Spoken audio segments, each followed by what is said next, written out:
Before I start the talk, let me tell you about myself. So basically, my name is Rajat. I'm engineer at Globe. So I think I'm audible and my screen is visible to you all. So I'll continue with my talk. So basically, I'm engineer at Grow. So I look into all app related stuff, and I've passionate about front end development, and I've been using React and React Native since last 4 years. So yeah, so that's all about me. So you guys can connect me in my LinkedIn handle, Rajat Gupta at B4BBA, right? Let's start with the talk. So today we will be talking about optimizing million renders in React and React Native. So basically, why we need to optimize something which is already optimized. I think React has done a pretty good job in optimizing the renders, right? So why we need to optimize something which is already optimized? So we all know that React under the hood uses the virtual DOM to renders components, right? So basically, if your app grows, right, you will have a lot of complex component in your code base. So rendering those components will be expensive. Basically, it will add on to the performance if you render those components multiple times. So if you want to optimize that, then you have to basically stop optimize the rendering part of those complex components so that it will not add to your performance, right? So basically, optimizing render is basically optimizing the performance. So render is basically one part of optimizing the performance of your application, right? So mobile at this rate scale basically measure the thing that every 1% decrease in start time correlates to 0.2% increases in visitation. That means, so let's tell you how performance is important, how much the startup time is important for your application, right? No one likes app which is taking too much time in the loading state, right? So if your app takes 3 or 5 seconds to load, then I think your user will drop off. And so we are dealing with lots of millions of devices. So there are lots of devices out there. So we used to test code in our devices which has a lot of RAM, right? So it will not work in devices which has lesser RAM, right? So we need to optimize this. We need to optimize the performance to provide the best user experience, because we are building application for millions of users that all should feel that this is the best experience, and everyone wants a shorter loading time. So if you optimize the rendering, then yeah, you definitely able to provide the shorter loading time to your particular component, right? So I've basically divided my talk in 3 parts. Number one is how rendering works. Then we'll discuss about how we can measure that particular component is taking time in rendering. So we'll discuss few tools so that we can measure the performance of your application. Third, we'll dive into the code optimization part, and we'll discuss how you can optimize the code. First, let's look into that how rendering works in React. So if your props or state get changed, right, under the hood, React will run the diffing algorithm. It will reconcile. It will basically compares the new virtual DOM and the old virtual DOM, and then render the component. So basically, React will only update those components which are required, which need updation. It will update only the patch of it. It will not update all the components, but that doesn't mean it will not re-render everything. So basically, if your parent component is getting rendered, it will definitely re-render the child components. So if your child component contains the complex code, then it will definitely add an extra expensive calculation in the rendering phase, and it will basically slows down the performance of your app. So you need to optimize that part. But how can you optimize something if you don't know where to look in, right?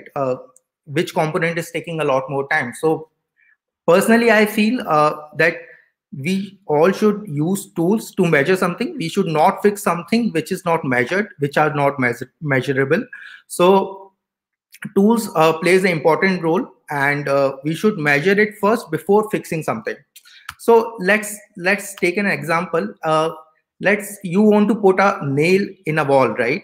But you don't have hammer. So it would be very hard for you to put that nail, right? So same way, if you want to optimize the performance of your app and you don't have the right tools and you don't know how to debug it, then I don't think you will be able to properly optimize the performance of your application. So before we optimize, we'll first look into the tools. So console.log, I think everyone will use this. In my initial days, I use it a lot. I put the console.log in the render and I check that how many times a component gets rendered. But the problem with this is console.log, if goes in production, then it will basically slows down your app, right? Even in the React documentation, it is written that console.logs is quite an expensive operations, right? So you need to remove it from your production environment. So to do that, it's kind of simple. Basically, you can install a Babel plugin, and in babel.rc, you can write these lines of code to remove the console. So basically, it will remove all your console.logs from your basically JavaScript bundle in production environment. No need to worry about them that it will ship onto the production environment. This is a one-time setup.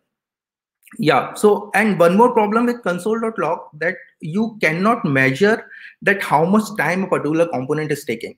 You know that a particular component has been rendered, but you don't know that how much rendering time a particular component has taken, right? So sometimes there might be a chance that component need not to be fixed, right? Because it already optimized. So to measure those things, we need a better tool. So React and Chrome DevTools are a better option. I think a lot of users are using this. So in V4 they have improved the hook support. Now they also support the Hermes. I think NC Petro mentioned that, and he also shared the demo. You can also toggle the suspense. Basically, if you want to change the state of a suspense from loading to a view, that you can do directly from React DevTools. You can analyze the frame graph. You can basically reload profile. Reload profiling means basically if you profile it at the rendering phase. So basically you can get a time to interact. Basically you can get to know that how much time a particular component or a screen has taken to render. You can also view the component hierarchy. You can basically look at the hierarchy and say that these are the child components, these are the parent component, and you can also check out the props and state in this DevTools, and you can basically manipulate those state as well, so that it will basically directly gives you the instant feedback in the simulator. But what is the problem with this React and Chrome DevTools? So you cannot basically debug the network request. It will not show you any network request. You can basically, in some way, you can debug network requests, but it has some limitations and it is very difficult to integrate. And the second thing is it does not have the crash reporting. So if something goes wrong in the native side, it will not show you the crash logs. Another thing is that the instruction generated in Chrome are sent by a WebSocket. So it will not give you the exact time a particular component has taken to render. It will give you the approximate data, right? So these are the problems with React DevTools. So we need better tooling to basically fix all these issues, right? So that's where Flipper come to the picture. So Flipper is something which shows you the native device logs as well as your JavaScript logs. It gives you crash reporter inspecting. It also logs the network request. You can analyze flame graph. Basically, Flipper contains React DevTools, so all the React DevTools functionality will be available in Flipper. So you can analyze frame graph, you can view the component view hierarchy. Along with that, you can also view the native component hierarchy. So it also tells you that why a particular component is rendered. It will show you that this props get changed. On the right hand side, you can basically see that why this component has been rendered. It is showing that how many times a particular component has rendered, and it is also stating that a particular props has been changed, and you can see here itself that's why the particular component has rendered, right? So in this, you can also see the props and state a component is using. You can manipulate it and get the instant feedback. Over the top, you can build your own plugin with Flipper. So basically, if you want to log Redux action, then you can create your own plugin and you can basically use it for your own good. Right. So now let's discuss what a flame graph. So flame graphs plays an important role in debugging the app performance, right? So let's look a deep look into it. So basically, as you can see here, there are graphs, right? So there are tiny bar graph are there. So these bar graphs are representing commits. So what are commits? The phase when React applies the changes on the DOM. So whenever React is done with the reconciliation part, and when React is rendering the UI at your screen, that is considered as one commit, right? So each bar in the graph shows you the commit. Basically, the height and color of the graph will tell you how much time a particular commit has taken. And so the yellow color here means it is taken has longer time. So by this, what we can analyze, we can go to a particular commit. Basically, we can go to a particular commit and analyze that which component is taking a lot more time, and we can optimize that component on the basis of that. So now we come to know. So let's look at this video. So this stock detail screen is taking 308 ms, right? So it is taking a lot of time, but the self time of the screen is 15 ms. That means the component, the child component it is taking a lot more time than the stock detail screen. So here shareholding pattern is taking 80 ms. And when you click on a particular component, it will tell you on the right hand side, it will tell you how many times a particular component has been rendered and what props has been changed due to which this particular component has been rendered. So here the shareholding pattern was basically rendering a lot of times, even if the props are not getting changed. So we need to fix it. So on the basis of that, we can detect that a particular component is taking time, and we can fix that component and improve the performance of our app. Here, you can see there is a setting button, right? So if you click on it, you can filter out the commits on the basis of the time taken by a particular commit. Suppose if you want to filter out 100 commits which have taken more than 100 ms. So that you can do with this setting pop-up. If you click on it, you will get the filter option. Along with that, basically, if you want to optimize it, if you want to optimize a particular commit, there are several things that you can do. First of all, we need to stop rendering if a particular component is particular component props are not getting changed. Now there are more tools available in the market. So number one is React Native Bundle Visualizer. So in this, you can basically check out what tools, what basically libraries your bundle is containing, and you can check out those libraries which are taking more space, and you can remove it if some other alternative with lesser KBs is available for you. So this is basically gives you the full bundle visualization that what your bundle is containing.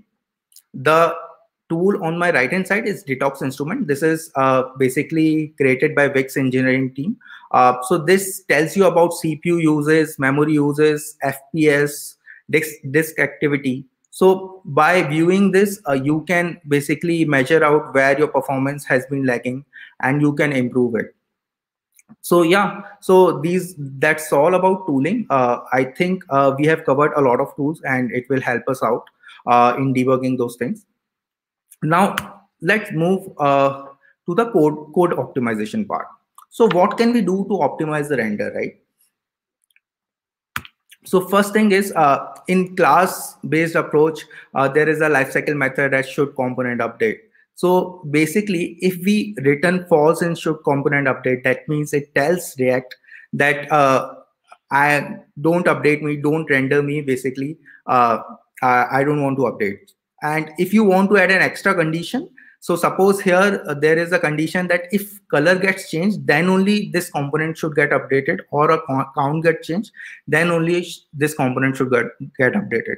So basically, if you implement this lifecycle method, you can control the rendering of your component on the basis of your state and props. So on my right hand side, there is a flow diagram where you can see if I've implemented the should component update, either it will tell me to render it or it will tell me false. So if it tells me false, that don't render me, then even the reconciliation part will not happen for that component, because it itself says that don't render me, right? So that's where you have basically remove the expensive operation and you have basically smoothen your render, right? So once if the should component update returns true, then it will do the DOM equivalent thing where it will compare the virtual DOM and the new virtual DOM and the old DOM, and then with the diffing algorithm it will update the nodes. So that's how it is. The second thing is pure component. So pure component is nothing but a component which under the hood implements should component update for you. Basically, it implements should component update for you under the hood. So basically, if your props are same, it will not going to re-render. It will do a shallow comparison. It will do a shallow comparison on props, and if your props are not changed, then it will not re-render a particular component. So this will improve performance of your component. Now there is one more thing as React.memo. So this is kind of a higher order component. If you are not using class-based approach, if you are using functional-based approach, then you can use this component to optimize your rendering part. So basically, it will it takes component as an argument and it will memoize that component and returns the same component every time if there is no change in the props. So basically, if props are same, this will tell that this particular component is not going to render. It will return the same memoized component. So the drawbacks here is it will take some memory in the application to memorize that component. If your component is large, it will take a lot of memory. The second argument you can pass here is your comparison function. If you don't want React to do comparison for you, you can basically pass a second argument as your own function where you can perform the comparison and you can pass true or false on the basis of that. So this is unlike should component update, where should component update return false, that means the component will not render. But here, if this R equal function is returning true, then the component will not render. If it returns false, then it will definitely render. So that's how React Memo works. So I think we have covered a lot of things, but let's dig in on the code optimization part. We have theoretically we have discussed a lot of things, but let's look at the code first. So this is my code. Basically, here there is the app component which contains the counter component. Counter component has two buttons. Number one is basically increase the counter of the first counter, and the second one will increase the counter for the second counter. We have counter display component, which will display the counter count. Now, as we can see, basically, if we click on this, we have only changed the state for counter 2. Basically, we have only changed the state of counter 2, but it renders both the component. Why? So that's where React comes to React rendering comes to picture, right? So basically, parent component gets rendered. It will render all its child component, even if that particular prop of that component is not changed. Then also it will get rendered. So to easily fix this, we can basically use a pure component and see if our component rendering has been fixed or not. Now, if we click on counter 2, then only counter 2 is getting rendered, not the counter 1 part. So now we have fixed it. Now let's code something else. So now if I want to add some styling to my counter, so I'll add some styles basically.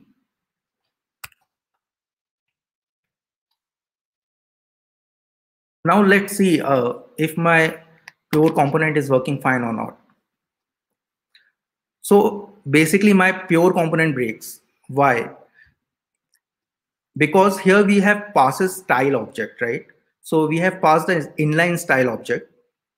Now on every render of this counter component, this style object will get created. So in JavaScript, a object is equivalent to its own self. It will not equivalent to any other object which is having the same value. That means if you pass the same object again, then also this counter display will get to know that the props has been changed. It will not basically, this is called referential equality. Basically the references has been changed in the second time. If you compare it, then basically your pure component breaks. It says that this component, the props has been updated, I will re-render. So now your pure component has breaked, and you have added one extra computation as well for shallow comparison. And I think this will add to your performance. If suppose if your component is big enough, then basically you have added a one computation step of shallow comparison, and you are rendering it again and again. So this will add to a bad performance of your application, right? So how can we optimize this?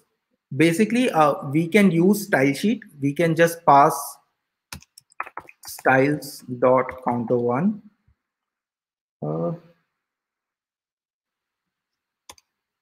And styles dot counter two here.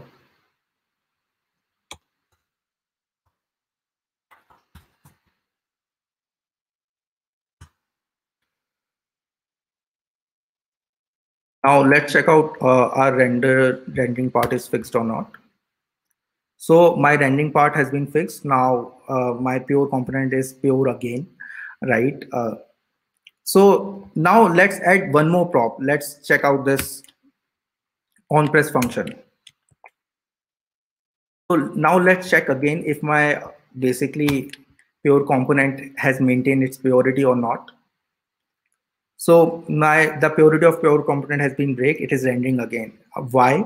Because every time this counter component renders, this will create a new function, right? This will pass a new function. Even if the value remains the same, the reference has been changed, due to which this is happening, right? So let's look into the pitfalls of this. So in JavaScript, if you pass something as an object, right, even if two objects having the same value, it will not be equal. The references should be same to do the shallow comparison and tell that two objects are equal. So these are the things. If you want to use the same object, you need to assign it in a variable and use it then it will work. Now we have discussed that what is breaking up your component. Now let's look into basically we have only saw the code of class-based approach. Now let's debug the hook related stuff. Now let's move on to the functional based approach. Now I'm commenting all my code. Let's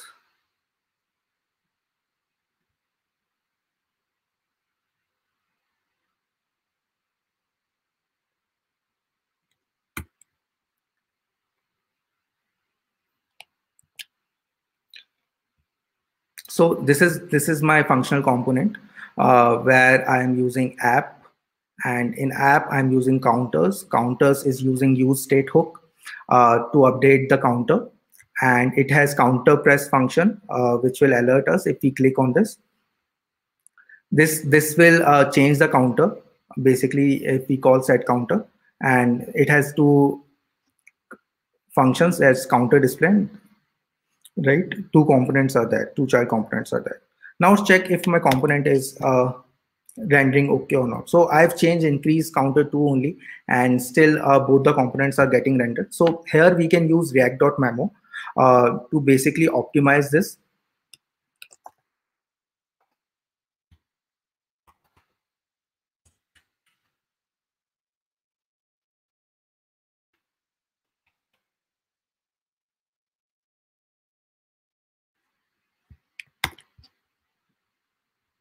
Even if it even after react.memo it is rendering both the things, right? So what is the problem here? Let's look into it. So I've in this functional component counters, whenever this gets rendered, this counter on counter press will render again and again.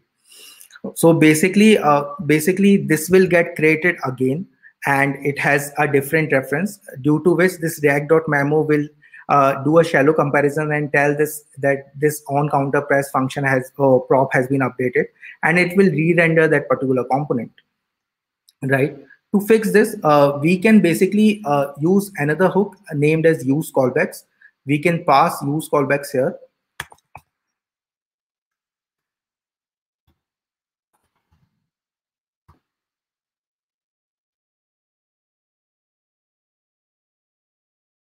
In the second argument, we'll pass an empty array. I'll explain you what this empty array will do. Now let's check again. Now the purity of my component has been fixed by using use callbacks. Now let's check what is this use callback is.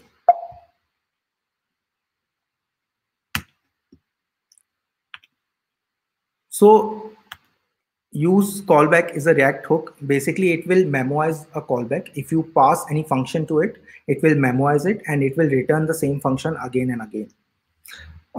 In the array as a second argument, you can pass the dependencies on which this callbacks need to rerun again. If you have passed the empty array, that means it will run only once and it will memorize the callback, and every time it will return the same memoized callback. So if you have not passing any array, that means it will only return the same callback which we have passed earlier. And if you have completely removed this array, then it will run every time, even if your component is pure, or even if you have used react.memo, right? So avoid not passing this as an empty, sorry, not passing second argument. Always pass it either, even if you are passing empty array, that is also fine. There is one more hook. Basically, there is one more hook as use memo. So use memo is also a React hook. So basically, use callback memoizes a particular callback, but use memo memoizes a value. So if you pass a function to this use memo, and in the second argument you pass the dependencies, then it will memorize the value. So it will not run if the dependencies of that particular function has not been changed. It will only run when dependencies has been changed. So basically useful for avoiding calculations on every render. If you are doing something which is expensive in the render phase, then you should use memo. If no array is provided, that means it will compute the value in every render. So please always provide a array object. Basically, even if you provide an empty object, then also it will calculate only once and return the same memoized value every time. That's it. Yeah, that's it all about use memo. So now next, let's look at this diagram, what this diagram represents. So I think the bleeding eyes I'm looking into. So this is called render shaming. So in this, so this is the view where we were using list views and rendering our elements. So list views basically rendering all the elements which are presenting in the lists, not those elements which are presenting in the viewport. It is rendering all the lists. So we need to optimize that. We can optimize those things basically by showing only those items which are present in the viewport.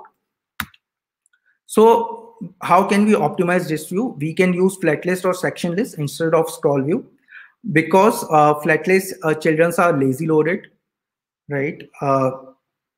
You can use get item layout to avoid async layout calculation. So basically what get item layout does, you will tell the definite height and width of your item and tells the React calculation that this item has this height and width. It will not do a layout calculation at the time of render. It will render a particular component on the height and width you have provided.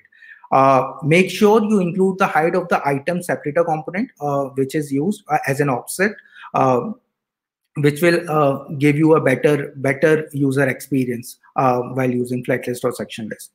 You can also define initial num to render. Basically, it will speed up the initial load time.